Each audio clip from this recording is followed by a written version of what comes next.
ਆਪਾਂ last day ਕੁਝ ਚੀਜ਼ਾਂ ਡਿਸਕਸ ਕਰ ਲਈਆਂ ਸੀ, ਤੁਹਾਨੂੰ ਪਤਾ ਹੋਊ।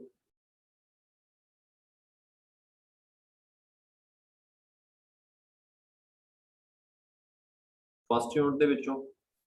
ਆਪਾਂ ਦੇਖ ਲਿਆ ਸੀ ਵੀ ਇਲੈਕਟ੍ਰੋਸਟੈਟਿਕਸ ਕੀ ਸੀ, ਵੀ ਚਾਰਜ ਦੀ ਸਟੱਡੀ ਸੀ ਰੈਸਟ ਦੇ ਵਿੱਚ।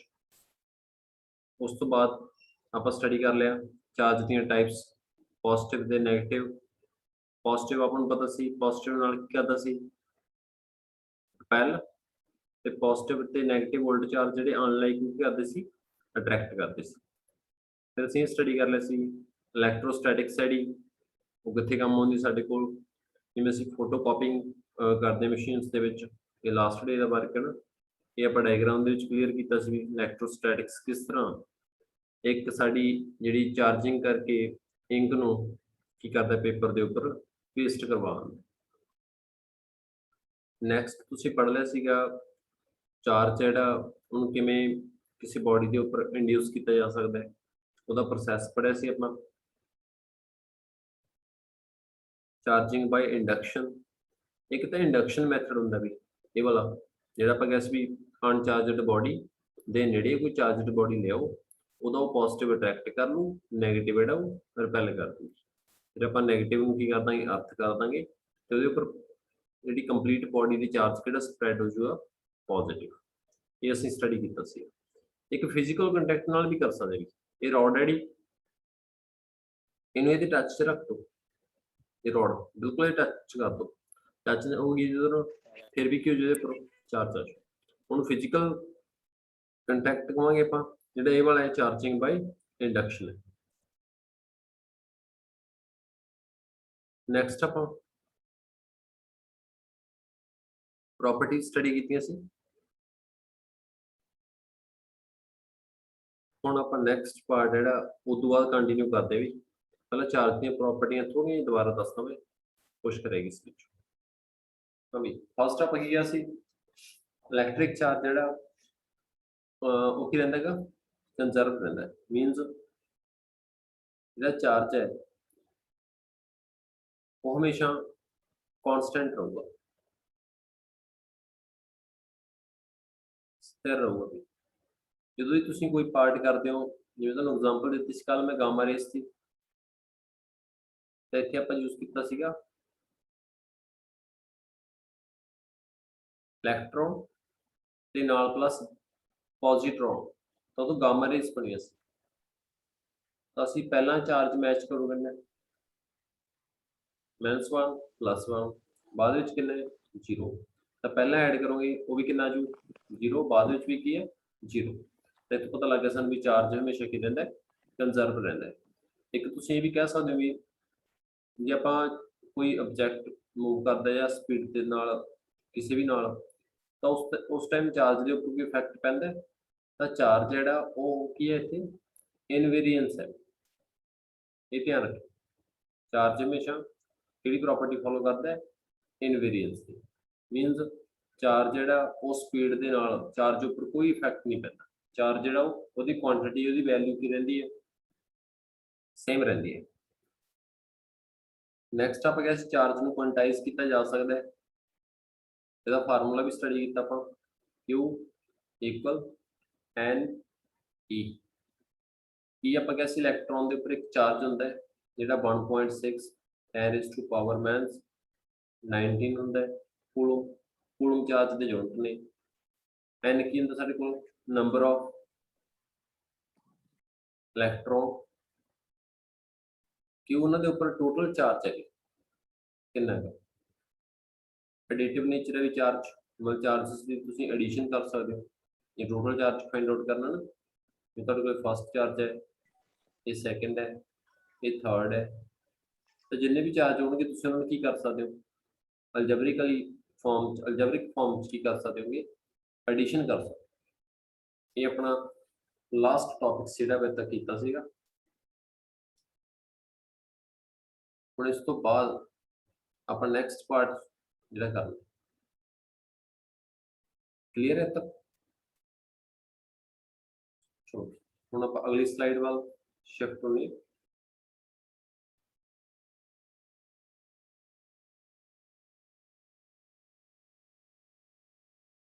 ਨੈਕਸਟ ਟੌਪਿਕ ਆਪਣੇ ਕੋਲ ਵੀ ਇੱਕ ਜਿਹੜੀ ਚਾਰਜ ਹੈ, ਕੋਈ ਵੀ ਆਪਣੇ ਕੋਲ ਆ ਗਿਆ, ਕਿਸੇ ਬॉडी ਦੇ ਉੱਪਰ ਚਾਰਜ ਆ ਗਿਆ, ਪੋਜ਼ਿਟਿਵ ਜਾਂ ਨੈਗੇਟਿਵ, ਅਸੀਂ ਉਹਦੀ ਨੇਚਰ ਨੂੰ ਜਾਣਨਾ ਹੈ ਵੀ ਪੋਜ਼ਿਟਿਵ ਟਾਈਪ ਦਾ ਹੋਇਆ ਕਿ ਉਹ ਨੈਗੇਟਿਵ ਚਾਰਜ ਜਿਹੜਾ ਪ੍ਰੋਡਿਊਸ ਹੋਏਗਾ। ਤਾਂ ਇਹਨੂੰ ਫਾਈਂਡ ਕਰਨ ਲਈ ਜੇ ਤੁਹਾਨੂੰ ਪੁੱਛਣ ਵੀ ਡਿਵਾਈਸ ਕਿਹੜਾ ਯੂਜ਼ ਕਰੋਗੇ, ਤਾਂ ਤੁਸੀਂ ਇੱਕੋ ਹੀ ਆਨਸਰ ਹੋਣਾ ਚਾਹੀਦਾ ਤੁਹਾਡਾ ਵੀ ਅਸੀਂ ਯੂਜ਼ ਕਰਾਂਗੇ ਇਲੈਕਟ੍ਰੋਸਕੋਪ। ਇਲੈਕਟ੍ਰੋਸਕੋਪ ਕੀ ਕਰਦੀ ਹੈ? ਡਿਟੈਕਟ ਕਰਦੀ ਹੈ। ਕੀ ਡਿਟੈਕਟ ਕਰੂਗੀ? Nature of charge. ਇਹ ਧਿਆਨ ਚ ਰੱਖੋ। ਤੇ ਵਰਕ ਕਿਸ ਤਰ੍ਹਾਂ ਕਰਦੀ ਹੈ? ਇਹ ਤਾਂ ਆਊਟਸਾਈਡ ਤੇ ਇਹਦੇ ਉੱਪਰ ਜਿਹੜਾ ਇਨਸੂਲੇਟਿੰਗ ਮਟੀਰੀਅਲ ਹੈ, ਇਹ ਮੈਟਲ ਦੀ ਡਿਸਕ ਹੈਗੀ, ਇਹ ਰॉड ਹੈਗੀ, ਉਹਦੇ ਨਾਲ ਫਰਦਰ ਅਸੀਂ ਕੀ ਅਟੈਚ ਕੀਤਾ ਹੋਇਆ ਹੈ? ਇੱਕ ਤਾਂ ਮੈਟਲ ਦੀ ਪਲੇਟ ਤੇ ਨਾਲ ਪਲੱਸ ਗੋਲਡ ਦਾ ਜਿਹੜਾ ਲੀਫ। ਇਹਦੇ ਵਿੱਚ ਕੀ ਹੋਊਗਾ? ਜਿਹੜਾ ਗੋਲਡ ਲੀਫ ਹੈ ਵੀ ਇਹਦੇ ਉੱਪਰ ਮੰਨ ਲਓ ਕੋਈ ਪਹਿਲਾਂ ਆਲਰੇਡੀ ਚਾਰਜ ਹੈ ਪੋਜ਼ਿਟਿਵ, ਤੁਸੀਂ ਕਿਸੇ ਰॉड ਨੂੰ ਰਬ ਕੀਤਾ ਕਿਸੇ ਸਰਫੇਸ ਤੇ, ਉਹਨੇ ਚਾਰਜ ਅਕਵਾਇਰ ਕਰ ਲਿਆ ਮੰਨ ਲਓ ਪੋਜ਼ਿਟਿਵ। ਜਦੋਂ ਪੋਜ਼ਿਟਿਵ ਰॉड ਹੈ ਜਿਹੜੀ ਤੁਸੀਂ ਉਹਦੇ ਉੱਪਰ ਟੱਚ ਕਰੋਗੇ ਤਾਂ ਸਾਰਾ ਪੋਜ਼ਿਟਿਵ ਚਾਰਜ ਕਿੱਧਰ ਸਪਲਾਈ ਹੋ ਜਾਊਗਾ? ਪਲੇਟ ਕੋਲ। ਜਿਹਦੇ ਕੋਲ ਸਪਲਾਈ ਹੋ ਗਿਆ ਤੇ ਗੋਲਡ ਲੀਫ ਕੀ ਹੋ ਜਾਊ? ਉਹਦੇ ਨਾਲੋਂ ਦੂਰ ਹੋ ਚੁੱਕੀ, ਯਾਨੀ ਕਿ ਰਿਪੈਲ ਹੋ ਚੁੱਕੀ। ਜਿਹੜੀ ਲੀਫ ਵੀ ਜੇ ਤਾਂ ਆਪੋਜਿਟ ਚਾਰਜ ਚਲਾ ਜਾਂਦਾ ਹੈ ਫਿਰ ਤਾਂ ਇੱਕ ਦੂਜੇ ਨੂੰ ਅਟਰੈਕਟ ਕਰ ਲੈਂਦੀਆਂ ਨੇ, ਜੇ ਸੇਮ ਚਾਰਜ ਚਲਾ ਜਾਂਦਾ ਤਾਂ ਉਹਨਾਂ ਦੇ ਉੱਪਰ ਫਿਰ ਇੱਕ ਦੂਜੇ ਨੂੰ ਕੀ ਕਰ ਦਿੰਦੀਆਂ ਨੇ? ਰਿਪੈਲ। ਯਾਨੀ ਕਿ ਫਿਰ ਤਾਂ ਡਾਈਵਰਜ ਹੋ ਜਾਣਗੀਆਂ ਜੇ ਤਾਂ ਚਾਰਜ ਆ ਗਿਆ ਸੇਮ। ਜੇ ਆਪੋਜਿਟ ਚਾਰਜ ਆ ਇਹਨਾਂ ਦੀ ਫਿਰ ਕੀ ਹੋ ਜਾਂਦਾ? ਇੱਕ ਦੂਜੇ ਨੂੰ ਕੀ ਕਰ ਲੈਂਦੀਆਂ ਨੇ? ਅਟਰੈਕਟ। ਇਹ ਬਿਲਕੁਲ ਇਹਦੇ ਕੀ ਹੈ ਇੱਕ ਦੂਜੇ ਦੇ ਕਲੋਜ਼, ਇਹ ਅਟਰੈਕਟ ਹੋ ਜਾਣਗੇ। ਤਾਂ ਇਸ ਤਰ੍ਹਾਂ ਅਸੀਂ ਨੇਚਰ ਆਫ ਜਿਹੜੀ ਚਾਰਜ ਉਹ ਫਾਈਂਡ ਆਊਟ ਕਰ ਸਕਦੇ ਹਾਂ ਕਿਹਦੀ ਹੈਲਪ ਨਾਲ? ਇੱਕ ਇਲੈਕਟ੍ਰੋਸਕੋਪ ਦੀ ਹੈਲਪ। ਮੋਸਟਲੀ ਜਿਹੜਾ ਇਨਸੂਲੇਟਿੰਗ ਪਾਰਟ ਹੈ ਇਸ ਨੂੰ ਇਲੈਕਟ੍ਰੋਸਕੋਪ ਦੇ ਵਿੱਚ ਕੀ ਮਿਲਦਾ ਹੈਗਾ? ਵੁਡਨ ਦਾ ਮਿਲਦਾ ਹੈ, ਲੱਕੜ ਦਾ। ਹਾਂ, ਜੇ ਚਾਰਜ ਇਹਦੇ ਉੱਪਰੋਂ ਖਤਮ ਕਰਨਾ ਹੋਵੇ, ਆਲਰੇਡੀ ਆਪਾਂ ਇੱਕ ਟੈਸਟ ਕਰਕੇ ਹਟੇ ਕੋਈ ਚਾਰਜ, ਤਾਂ ਉਹਦੇ ਲਈ ਇਹਨੂੰ ਕੀ ਕਰੋ? ਆਪਣਾ ਹੈਂਡ ਜਿਹੜਾ ਹੱਥ ਉਹਦੇ ਨਾਲ ਟੱਚ ਕਰ ਲਓ, ਉਹ ਸਾਰਾ ਚਾਰਜ ਜਿਹੜਾ ਉਹ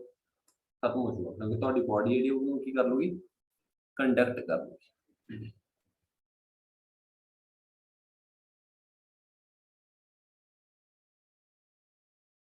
ਅਗਲਾ ਪਾਰਟ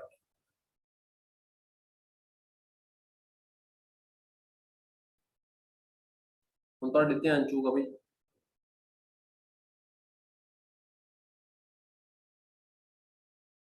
ਕੂਲਮਜ਼ ਲਾ ਪੜ੍ਹਿਆ ਸੀ ਆਪਾਂ ਇਲੈਕਟ੍ਰੋਸਟੈਟਿਕਸ ਦੇ ਵਿੱਚ। ਕੀ ਸੀਗਾ ਉਹ? ਆਪਾਂ ਕਹਿੰਦੇ ਸੀ ਦੋ ਚਾਰजेस ਆ ਸਾਡੇ ਕੋਲ, Q1 ਐਂਡ Q2। ਉਹਨਾਂ ਦੇ ਵਿਚਕਾਰ ਜਿਹੜਾ ਗੈਪ ਹੈ, ਡਿਸਟੈਂਸ, ਉਹ ਕਿੰਨਾ ਸਾਡੇ ਕੋਲ? R। ਤਾਂ ਜਿਹੜੀ ਇਹਨਾਂ 'ਚ ਫੋਰਸ ਆਫ ਅਟਰੈਕਸ਼ਨ ਹੋਊਗੀ ਚਾਰजेस ਦੇ ਵਿਚਕਾਰ ਜਾਂ ਰਿਪਲਸ਼ਨ ਹੋਊਗੀ, ਉਹ ਸਾਡੇ ਕੋਲ ਕੀ ਹੋਊਗੀ? F। ਤਾਂ ਜਿਹੜੀ F ਫੋਰਸ ਹੋਊਗੀ, ਡੈਫੀਨੇਸ਼ਨ ਲਿਖਣੀ ਹੋਈ ਤਾਂ ਡਾਇਰੈਕਟਲੀ ਪ੍ਰੋਪੋਰਸ਼ਨਲ ਟੂ ਕੀ ਹੋਊਗੀ? ਪ੍ਰੋਡਕਟ ਆਫ देयर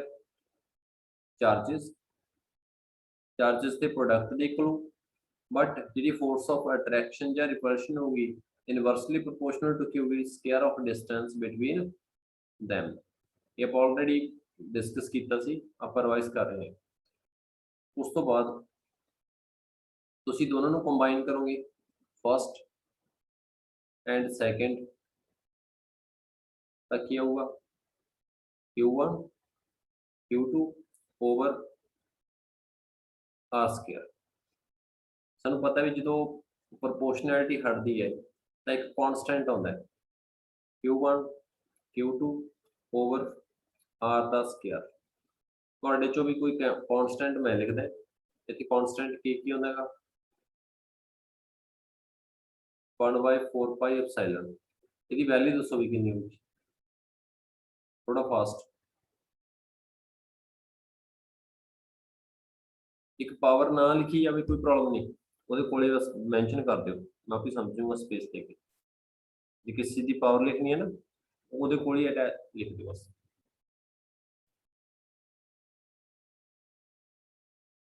ਤੁਹਾਡਾ f ਕੀ ਹੈ ਜੋ ਇੱਥੇ ਵੀ ਕਨਸਟੈਂਟ ਦੀ ਵੈਲਿਊ ਭਰ ਦਿਓ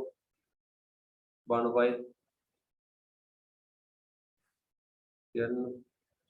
ठीक है बच्चे। 9 into 10 is to power 4 okay. बाकी भी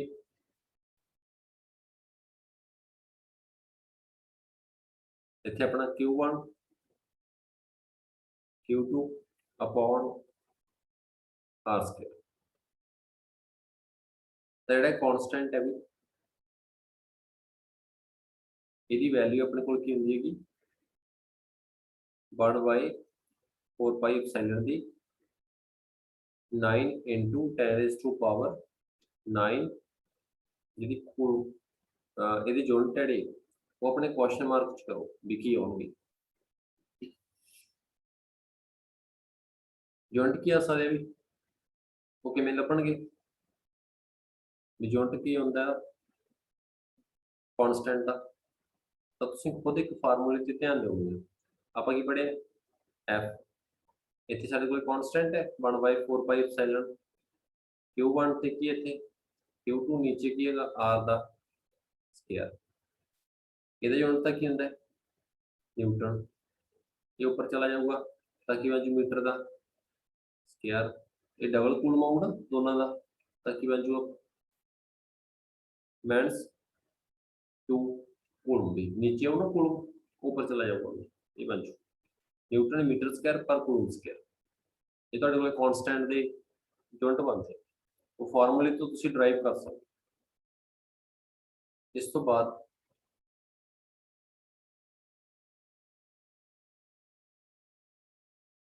ਤੁਹਾਡੇ ਕੋਲੇ ਪਾਰਟ ਹੁੰਦਾ ਵੀ ਇਹ ਤਾਂ ਆਪਾਂ ਕੂਲਮਸ ਲਾ ਕਿਹੜੀ ਫਾਰਮ ਚ ਕੀਤਾ ਹੈਗਾ स्केलर फॉर्म ठीक है। डेफिनेशन क्लियर होगी ना किमें लिख दोगे डिफाइन करना है कूलम ला की है जी चार्ज बिटवीन टू चार्जेस जी फोर्स होगी is directly proportional to product of their charge inversely proportional to square of distance between them। next है भी साडी कोल यदि वेक्टर फॉर्म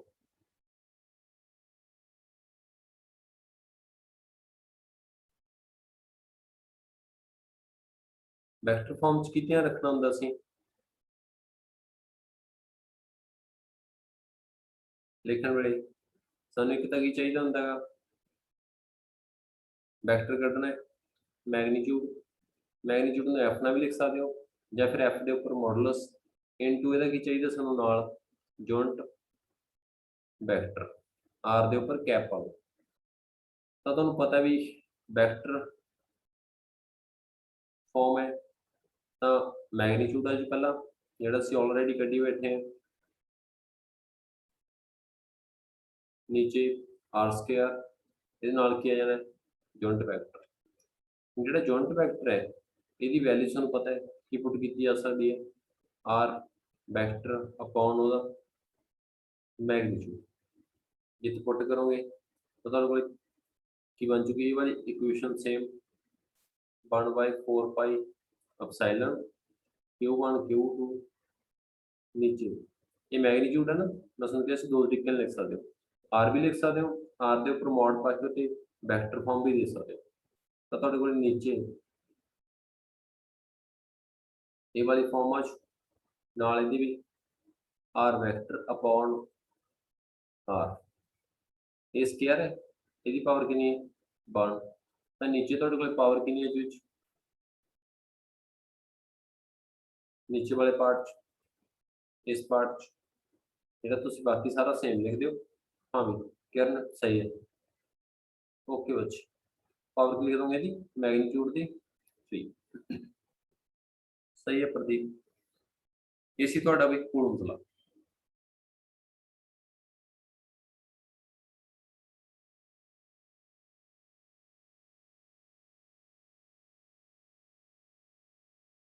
ਹੁਣ ਆਪਾਂ नेक्स्ट करते हैं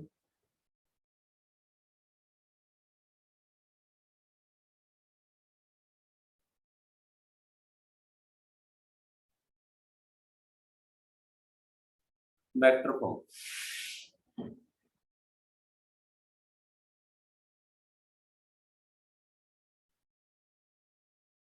जब तुम कह सकते भी आप तो प्रूफ करना है कुल मिला भी कि केड़ा ला प्रूफ करना है तुसी न्यूटन्स थर्ड ला। न्यूटन थर्ड ला किसी एक्शन एंड रिएक्शन की होंगे भी इक्वल एंड अपोजिट फर्स्ट मन के चलो भी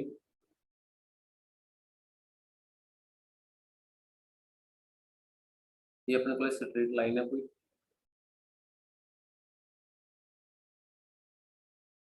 इतने अपने को चार्जेस ने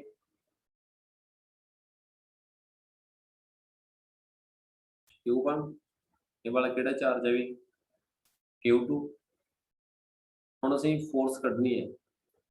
Q1 के उपर किहदे करके Q2 करके फिर Q2 के उपर फोर्स कढांगे Q1 करके तो दो फोर्सेस तुहाडे कोल होणगे फर्स्ट आपां की करांगे जिहड़ी फोर्स कढांगे किहदे उपर Q2 के उपर तो इफैक्ट किहदे उपर पै रहा है सैकेंड ते वो पहला आ चो कौन कर रहा है फर्स्ट आ चो तो ये नाल पोजीशन वैक्टर की आ जाऊगा असीं किधर शिफ्ट हो रहे हैं 1 तो 2 वाल सैकेंड जो असीं फोर्स कढांगे किहदे उपर 1 करके 1 दे उपर 2 करके तो तुहाडे कोल कितना जो उत्थे F12 F12 ते नाल पोजीशन वैक्टर की मैंशन कर दोगे R2 तो की आ रहे होंगे 1 1 एक तो ध्यान चो भी जो वैक्टर का रिवर्स होंदा है जिवें 1 2 है इहनूं तुसीं 2 1 लिखना चाहुंदे हो तो की करोगे मोरे साइन काहदा लगा दोगे बैंड्स का ये वाली चीज ये ध्यान च रखो हुण भी फर्स्ट ਆਪਾਂ ਇਹ ਕਰਦੇ ਹਾਂ फोर्स फाइंड करते हैं ऑन Q2 ਇਹਦੇ करके ड्यू टू Q1 तो तुम ऊपर ਜਿਹੜਾ पोर्शन दिस रहा होगा जैलो ਦੇ ਵਿੱਚ ਆਪਾਂ ਇਹਨੂੰ यूज करना है तो इत्थे ਤੁਹਾਡੇ ਕੋਲ ਜਿਹੜੀ F214 फोर्स आऊगी वो क्या आ चुकी 1/4 पाई अपसाइलन इसके नाल भी Q1 Q2 upon R vector का मैग्नीट्यूड ਇਹਦੇ ਨਾਲ ਤੁਹਾਡੇ ਕੋਲ ਜੁਆਇੰਟ ਵੈਕਟਰ ਕੀ ਆ ਜਾਂਦਾ ਹੈਗਾ ਪੋਜੀਸ਼ਨ ਵੈਕਟਰ ਇਹਦੀ ਪੋਜੀਸ਼ਨ ਦੱਸੂਗਾ ਇੱਕ ਤੇ ਕਹਿੰਦੇ ਧਿਆਨ ਰੱਖਿਓ ਵੀ ਇੱਕ ਤਾਂ ਤੁਸੀਂ ਇੱਥੇ ਜੁਆਇੰਟ ਵੈਕਟਰ ਫਾਰਮ ਯੂਜ਼ ਕਰ ਸਕਦੇ ਹੋ ਜੁਆਇੰਟ ਨਹੀਂ ਯੂਜ਼ ਕਰਦੇ ਜੇ ਤੁਸੀਂ ਇੱਥੇ ਵੈਕਟਰ ਫਾਰਮ ਯੂਜ਼ ਕਰੋਗੇ ਤਾਂ ਉੱਥੇ ਤੁਸੀਂ ਕੀ ਧਿਆਨ ਰੱਖਿਓ ਕੀ ਪਾਉਣਾ ਪਊ ਸਾਨੂੰ ਉਰੇ ਇਹਦੀ ਪਲੇਸ ਤੇ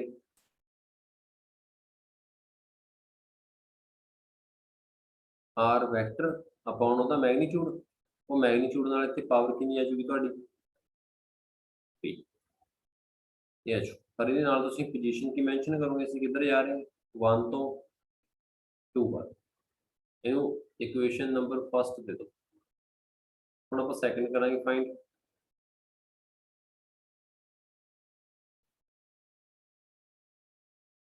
हुण असीं फोर्स किहदे उपर कढांगे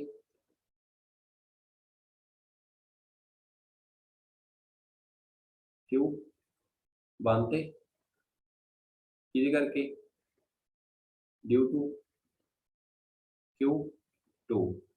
इत्थे की है तुहाडे कोल जिहड़ी फोर्स हैगी जिहड़ा इफैक्ट हो रहा वो फर्स्ट आऊगा F12 1/4 pi epsilon naught Q1 Q2 over R3 next है तुहाडे कोल इत्थे यूनिट वैक्टर की होगा नाल वैक्टर फॉर्म की जा रहा है सैकेंड तो फर्स्ट वाला इन नंबर 2 पर हम तुहानूं पता है आ वाली चीज 12 नूं लिख सकते हो -20 1 ਤੁਸੀਂ 12 ਐਡ ਆਏ वाला ਇਹਦੀ प्लेस ਤੇ ਕੀ ਲਿਖ ਸਕਦੇ ਹੋ mains 2 1 ਉਹ mains ਆਊਟ ਆ ਜੂ ਨੇ ਆ ਵਾਲੀ प्लेस ਤੇ आउट आ जू ਤੇ ਤੁਸੀਂ 1 2 ਤੇ ਇਹਨੂੰ ਇਕੁਏਸ਼ਨ ਨੰਬਰ ਕੀ ਪਾ ਦੋ 3 3 ਤੋਂ ਦੇਖੋ ਕੀ ਬਣ ਰਿਹਾ फर्स्ट आप ਜਿਹੜੀ आप लिखी सी येलो कलर च पहुंच की है भी f 21 equal 1 by 4 pi epsilon q1 q2 over r cube इतने ਅਸੀਂ ਕੀ ਕਰਾਂਗੇ ਪੁੱਟ ਕਿਹਨੂੰ ਕਰਾਂਗੇ ਇਸ ਪਾਰਟ ਤਾਂ ਕਿੰਨਾ ਚੋ ਇੱਥੇ mains r2 1 ਇਹ mains ਤਾਂ ਆਪਾਂ ਆਊਟ ਕਰ ਦਾਂਗੇ ਆ ਬਾਕੀ ਸਾਰਾ ਪੋਰਸ਼ਨ ਤੁਸੀਂ ਦੇਖੋ ਵੀ ਕਿਹਦੇ ਨਾਲ ਮੈਚ ਕਰ ਪਹਿਲਾਂ ਇਹ ਸਾਰਾ ਪੋਰਸ਼ਨ ਕਿਹਦੇ ਨਾਲ ਮੈਚ ਕਰੂ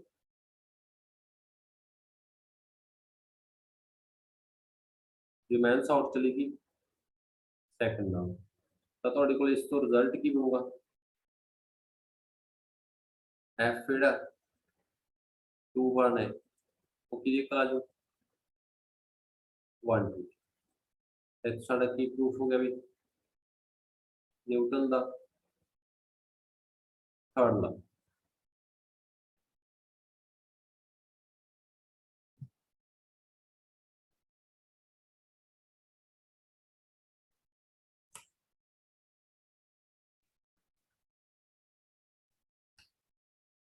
देखो भी किसी का कोई डाउट है तो मैं दसा नहीं फिर आप अगला पार्ट है स्टडी करेंगे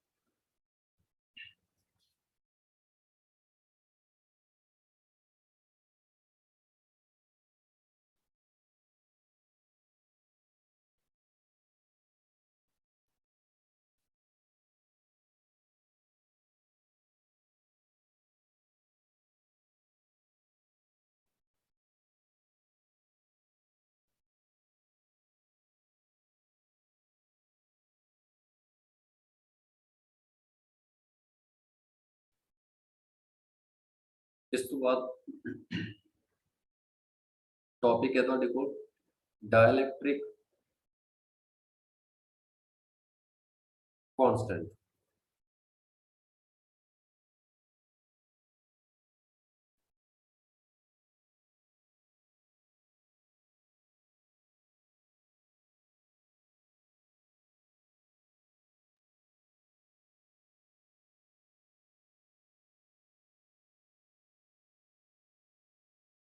तो मैं नोट करवाया इस वीक अपसाइलन नॉट एक तुम लिख देने भी अपसाइलन आर ਜਾਂ ਸਿੰਪਲ ਐਪਸਾਈਲਨ ਇਹ ਤਾਂ ਐਪਸਾਈਲਨ ਹੁੰਦਾ ਤੁਹਾਡੇ ਕੋਲ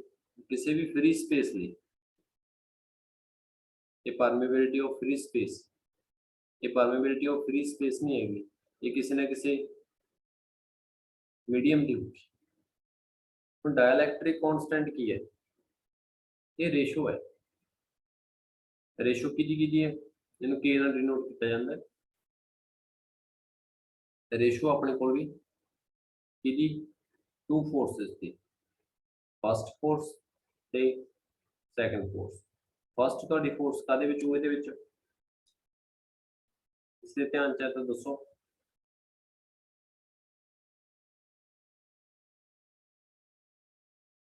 ਵੈਕਿਊਮ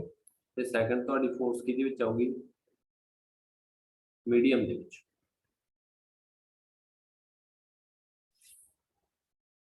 मान लो भी ये चार्ज ਤਾਂ ਆਪਾਂ फ्री स्पेस ਦੇ ਵਿੱਚ ਰੱਖਤੇ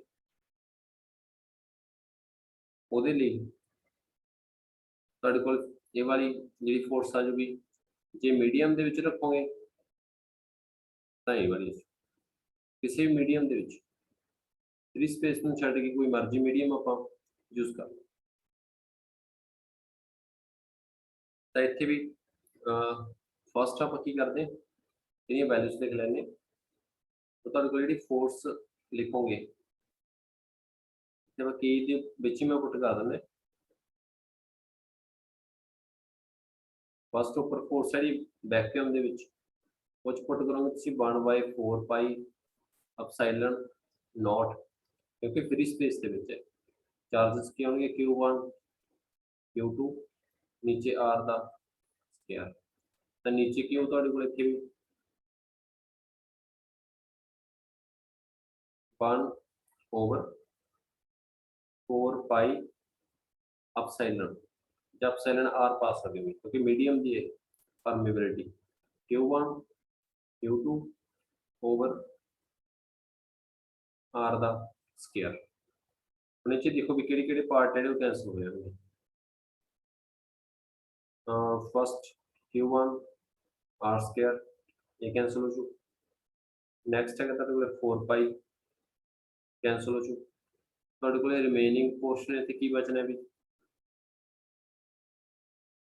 ਉੱਪਰ ਤਾਂ ਸਿਰਫ ਰਹਿ ਜਾਣਾ ਤੁਹਾਡੇ ਕੋਲ 1/, ਐਪਸਿਲਨ ਨੋਟ नीचे की रह जाने ਤੁਹਾਡੇ ਕੋਲ 1/, ਐਪਸਿਲਨ ਜਿਹੜਾ ਮੀਡੀਅਮ ਦੇ ਵਿੱਚ ਤਾਂ ਇਹ ਨੀਚੇ ਆਉਣ ਕਰਕੇ ਇਹਦੀ ਜਦੋਂ ਆਪਾਂ ਇਹਨੂੰ ਸਿੰਪਲੀਫਾਈ ਕਰਾਂਗੇ ਤੇ ਕਿੱਥੇ ਆ ਜਾਊਗਾ ਉੱਪਰ ਤਾਂ ਤੁਹਾਡਾ ਜਿਹੜਾ ਡਾਇਲੈਕਟ੍ਰਿਕ ਕਨਸਟੈਂਟ ਹੈ ਉਹ ਕੀ ਬਣ ਜਾਊਗਾ ਐਪਸਿਲਨ R ਤੇ ਓਵਰ ਕੀ ਆ ਜਾਊਗਾ ਤੁਹਾਡੇ ਕੋਲ ਐਪਸਿਲਨ ਨੋਟ ਇਹ ਹੈ ਵੀ ਤੁਹਾਡੇ ਕੋਲ ਡਾਇਲੈਕਟ੍ਰਿਕ ਕਨਸਟੈਂਟ ਇਹਦੀ ਵੈਲਿਊ ਫਿਕਸ ਹੋਊਗੀ ਅਲੱਗ-ਅਲੱਗ ਮੀਡੀਅਮਸ ਦੇ ਲਈ ਇੱਕ ਐਗਜ਼ਾਮਪਲ ਦੇ ਤੌਰ ਤੇ ਤੁਹਾਡੇ ਇੱਥੇ ਮੈਂ ਪਲੱਸ ਪੁਆਇੰਟ ਕਰਾਉਣਾ ਇੱਥੇ ਫਸਟ ਤਾਂ ਤੁਸੀਂ ਵਾਟਰ ਦੀ ਕਰੋਗੇ ਜਦੋਂ ਆਪਾਂ ਸੋਲਵ ਕਰਾਂਗੇ ਇਹਨੂੰ ਤਾਂ ਵਾਟਰ ਲਈ ਜਿਹੜਾ ਡਾਇਲੈਕਟ੍ਰਿਕ ਕਨਸਟੈਂਟ ਹੈ ਉਹ 20 ਡਿਗਰੀ ਸੈਲਸੀਅਸ ਤੇ ਉਹ ਕਿੰਨਾ ਹੁੰਦਾ ਹੈ ਉਹਦੀ ਵੈਲਿਊ 80 ਹੁੰਦੀ ਹੈ ਕਨਸਟੈਂਟ ਜਦੋਂ ਟੈਂਪਰੇਚਰ ਜਿਹੜਾ ਵੀ ਆਪਾਂ ਥੋੜਾ ਕੀ ਕਰਤਾ ਰਾਈਜ਼ ਕਰਤਾ टेम्परेचर राइज करोगे तभी मान लो तुम 25 करता 5 डिग्री इंक्रीज करता तो ਤੁਹਾਡਾ डायलैक्ट्रिक कांस्टेंट ਜਿਹੜਾ ਉਹ ਕਿੰਨਾ ਆ ਜਾਂਦਾ ਹੈਗਾ 78.5 ਤੁਸੀਂ ਦੇਖੋ ਵੀ डायलैक्ट्रिक कांस्टेंट ਦਾ ਰਿਲੇਸ਼ਨ ਟੈਂਪਰੇਚਰ ਨਾਲ ਕੀ ਹੈ ਵੀ ਟੈਂਪਰੇਚਰ ਵਧ ਰਿਹਾ ਹੈ ਤਾਂ डायलैक्ट्रिक कांस्टेंट ਕੀ ਕਰ ਰਿਹਾ ਹੈ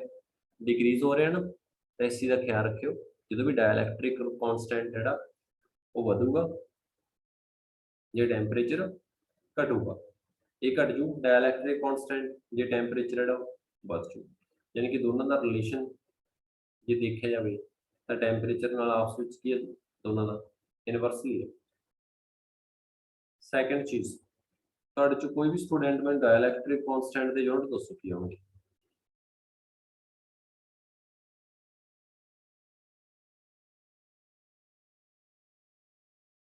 ਯੂਨਿਟ ਦੱਸੋ राइट रॉन्ग ਤੇ ਨਹੀਂ ਧਿਆਨ ਦੇਣਾ ਜਿਹੜਾ ਵੀ ਤੁਹਾਨੂੰ ਆਨਸਰ ਧਿਆਨ ਚ ਆ ਰਿਹਾ ਆਨਸਰ ਤੇ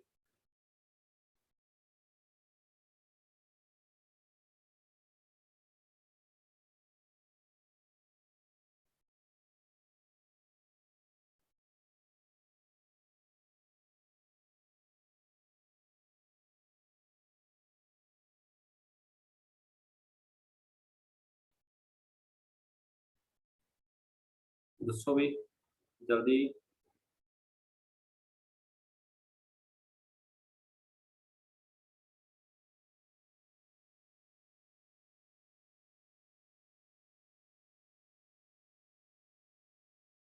ਤੁਸੀਂ ਇੱਕ ਚੀਜ਼ ਨੋਟ ਕਰੋ ਜੀ ਇਹ ਪਤਾ ਕੀ ਹੈ ਇਹਦੇ ਵਿੱਚ ਇਹਦੇ ਕੋਈ ਵੀ ਯੂਨਿਟ ਨਹੀਂ ਹੈਗਾ नो यूनिट नहीं प्रदीप देखो भी ਇਹਦਾ ਕੋਈ ਵੀ ਯੂਨਿਟ ਨਹੀਂ ਹੋਊਗਾ क्यों नहीं होगा ਤੁਸੀਂ ਇਹ देखो ਆਪਾਂ ਰੇਸ਼ੋ ਕਾਦੀ ਲੈਤੀ ਹੈ दो फोर्सेस ਦੀ ਤਾਂ ਉੱਪਰ ਤੁਹਾਡੇ ਕੋਲ ਜਿਹੜੀ ਫੋਰਸ ਹੈ ਉਹ ਕਾਦੇ ਵਿੱਚ ਹੋਊਗੀ ਨਿਊਟਨ ਦੇ ਵਿੱਚ ਨੀਚੇ ਫੋਰਸ ਕਾਦੇ ਵਿੱਚ ਹੋਊਗੀ ਨਿਊਟਨ ਦੇ ਵਿੱਚ ਤਾਂ ਨਿਊਟਨ ਦੇ ਨਾਲ ਨਿਊਟਨ ਕੀ ਹੋ ਜਾਊਗਾ ਕੈਂਸਲ ਜੇ ਤੁਹਾਡੇ ਕੋਲ ਦੋਨੇ ਚੀਜ਼ਾਂ ਫੋਰਸਾਂ ਨੇ ਤਾਂ ਨਿਊਟਨ ਦੇ ਨਾਲ ਨਿਊਟਨ ਕੀ ਹੋ ਜਾਣਾਗਾ ਕੈਂਸਲ ਹੋ ਜਾਣਾ ਤਾਂ ਯੂਨਿਟ ਕੀ ਰਹਿ ਜਾਊਗਾ ਇੱਥੇ 9 क्लियर ਯੂਨਿਟ ਲੈਸ ਕਹਿ ਸਕਦੇ ਹੋ ਯੂਨਿਟ ਲੈਸ ਦਾ ਕਾਰਨ ਪੁੱਛਣ ਜੇ ਸੁਣੋਗੇ ਰੀਜ਼ਨ ਦਿਓ ਤਾਂ ਰੀਜ਼ਨ ਦੇ ਵਿੱਚ ਤੁਹਾਡਾ ਇੱਕੋ ਹੀ ਚੀਜ਼ ਹੋਣੀ ਚਾਹੀਦੀ ਹੈ ਵੀ ਇਹਦਾ ਕਾਰਨ ਕੀ ਹੈਗਾ ਵੀ ਜਿਹੜਾ ਇਹ ਕੀ ਹੈ ਰੇਸ਼ੋ ਹੈ ਰੇਸ਼ੋ ਕੀ ਜੀ ਹੈ to similar quantities the similar quantities the ratio ਹੋਣ ਕਰਕੇ ਆਪਾਂ ਕੀ ਕਹਿ ਸਕਦੇ ਇਹਨੂੰ ਇਹਦਾ ਕੋਈ ਵੀ ਜੁਆਇੰਟ ਜਿਹੜਾ ਨਹੀਂ ਹੋਊਗਾ ਤਾਂ ਜਿਹੜਾ ਮੇਨ ਤੁਹਾਡਾ ਪੇਪਰ ਵਾਲਾ ਕੁਐਸਚਨ ਬਣਦਾ ਵੀ ਉਹ ਇਹ ਹੈ ਇੱਥੋਂ ਕੋਈ ਨਿਊਮੈਰੀਕਲ ਦੇ ਵਿੱਚ ਤੁਹਾਨੂੰ ਕੀ ਦੀ ਜਿਹੜੀ ਜ਼ਰੂਰਤ ਪੈ ਸਕਦੀ ਹੈ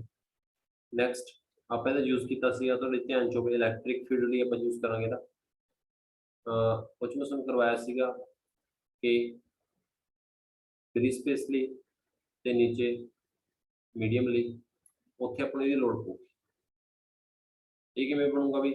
ਤੁਸੀਂ ਐਫ ਦੀ ਵੈਲਿਊ ਨਹੀਂ ਕਰੋਗੇ ਅੱਗੇ ਇਲੈਕਟ੍ਰਿਕ ਫੀਲਡ ਲਈ ਇਲੈਕਟ੍ਰਿਕ ਫੀਲਡ ਕੀ ਹੁੰਦਾ ਫੋਰਸ ਪਰ ਯੂਨਿਟ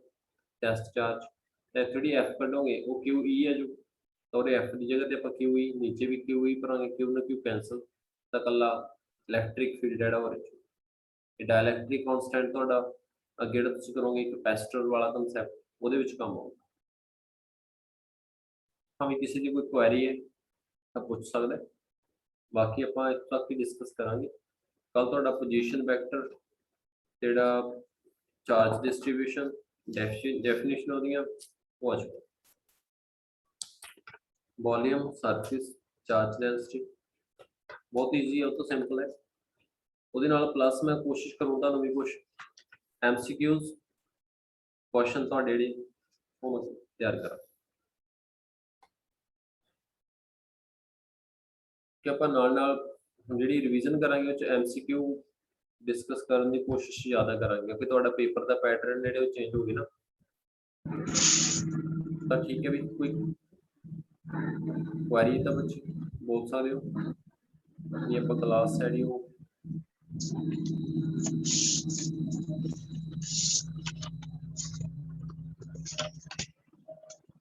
हाई प्रदीप करण हरमन अर्श